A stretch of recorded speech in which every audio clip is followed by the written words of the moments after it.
வணக்கம். சித்தக்கேர் உணவு மருந்து உணவு. இன்னைக்கு நிலப்பூசணி கிழங்கு இதை பத்தி பார்க்கலாம். பொதுவா சித்தர்கள் வந்து மண்ணுக்கு கீழே உள்ள கிழங்கு வகைகள்ல வந்து கருணை கிழங்கு தான் பெரும்பாலும் எடுத்துக்கலாம் அப்படின்னு சொல்றாங்க. ஆனா மற்ற கிழங்குகள்லாம் நமக்கு அதிகமா தேவைப்படாது, உடலுக்கு வந்து கெடுதி அப்படிங்கிறதையும் சொல்லிட்டு இருக்காங்க. ஆனா இந்த பூசணி கிழங்கு வந்து ரொம்ப முக்கியமா சொல்றாங்க சித்தர்கள். நம்ம உடம்புல உள்ள சப்த தாதுக்களையும் செழுமையாக்கி கொடுக்கும் அப்படின்னு சொல்றாங்க. அதாவது நம்மளோட உடம்புல உள்ள ஆர்கன்ஸுக்கு எல்லாத்துக்குமே நிறைய சத்துக்களை கொடுக்கக்கூடிய தன்மை இந்த நிலப்பூசணி கிழங்குக்கு இருக்கு அப்படிங்கறத சொல்றாங்க.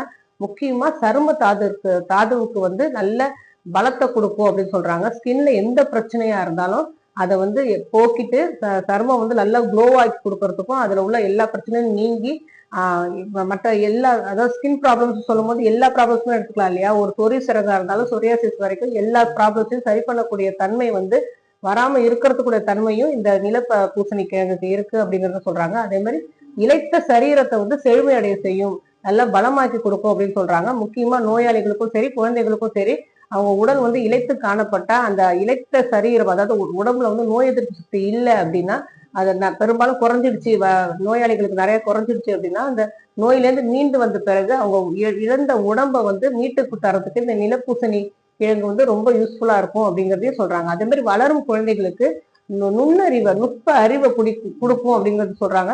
இப்போ குழந்தைகள் வந்து ஸ்கூல் போற குழந்தைகளுக்கு மெமரினா நிறைய இருக்கிறது இல்லை, அவங்களுக்கு இதை எதிர்க்கக்கூடிய தன்மையும் பெரும்பாலும் குறைஞ்சிக்கிட்டே இருக்கு. ஏன்னா அவங்க அடிக்கடி நிறைய எலக்ட்ரானிக்ஸ் குட்ஸை யூஸ் பண்றதால அவங்களுக்கு வந்து டக்குன்னு அடுத்தடுத்த ஸ்டேஜ்ல போயிட்டே இருக்கிறதால ஒரு நிலையான கான்சென்ட்ரேஷன் கிடையாது, மெமரியும் நிறைய குறைஞ்சிட்டு இருக்கு. ஸோ இந்த நிலப்பூசணி கிழங்கு அவங்களுக்கு பெரும்பாலும் உதவும்.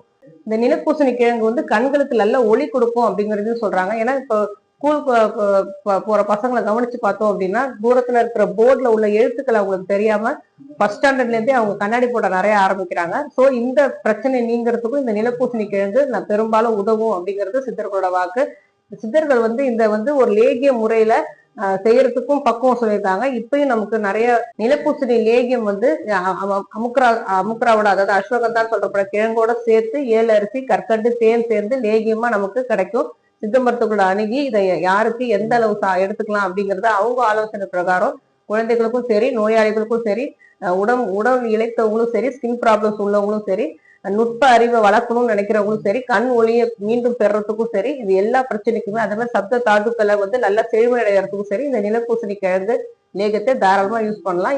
இதே வந்து நமக்கு கிடைக்குது, நிலப்பூசணி கிடைக்குதுன்னா இதை நச்செல்லாம் நீக்கிட்டு பக்குவமா சமைத்தும் இதை நம்ம சாப்பிட்டு வரலாம். இந்த நிலப்பூசணி கிழங்கு வந்து பாக்குறதுக்கு சேனை கிழங்கு மாதிரியே கொஞ்சம் பெருசா அளவா இருக்கும். நீங்க போட்டோலயே பார்க்கலாம் இந்த நிலப்பூசணி கிழங்கு.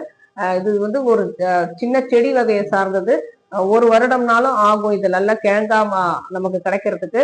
மலைப்பகுதிகளில் வந்து நிறையவே கிடைக்கும் இந்த நிலப்பூசணி கிழங்கு. வேக வைக்கிறது மட்டும் கொஞ்சம் கஷ்டமா இருக்கும். இந்த நிலப்பூசணி கிழங்கு நமக்கு கிடைச்சதுன்னா ராவாவே கிடைச்சதுன்னா இதோட நச்சை நீக்கிறதுனாலே கிழங்கோட நச்சை நீக்கிறதுனாலே அதை புளி போட்டு சமைக்கிறது அப்படிங்கறத நம்ம பெரும்பாலும் எடுத்துக்கலாம். ஏன்னா கிழங்கு வகைகள் எல்லாமே கொஞ்சம் த்ரோட் இன்ஃபெக்ஷன் கொடுக்கக்கூடியதா இருக்கும். இந்த நச்சை நீக்கிறதுக்கு வந்து புளி போட்டு அதை சமைத்து சாப்பிடலாம்.